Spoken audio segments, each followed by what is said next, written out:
Mais en ce moment, on est en train de compléter un mandat, j'appelle ça un mandat scientifique, mais en bout de ligne, on accompagne une fédération, tu sais, juste à voir c'est quoi les pratiques exemplaires à l'international, tu sais, puis les principes directeurs qui ressortent de tout ça. Puis une des fédérations qu'on regarde, c'est Badminton Danemark, tu sais. Puis sans parler des gens à qui on a parlé, Badminton Danemark, pour les gens qui ne savent pas, ben, le meilleur joueur au monde de badminton est danois, puis le 8e meilleur au monde est danois, puis ils ont comme 4 meilleurs joueurs dans le top 20.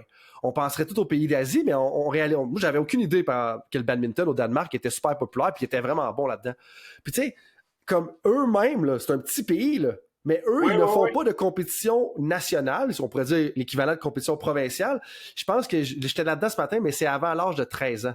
Tu sais, fait que, tu sais, avant ça, là, ils voyagent même pas entre les régions. Puis c'est pas le plus gros pays au monde, on s'entend, le Danemark, là.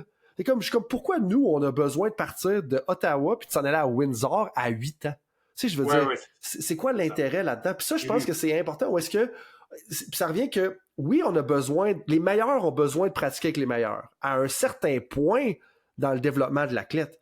Mais ce que tu me dis, puis j'avais pas réalisé que c'était cette tranche d'âge-là, mais à la tranche 8, 9, 10, 11, peut-être 12, peut-être 13, peut-être 14, dépendamment du sport, dépendamment de Ouais, ouais, l'affaire, ouais. c'est juste, dans le fond, ce que tu me dis, c'est l'accès aux opportunités.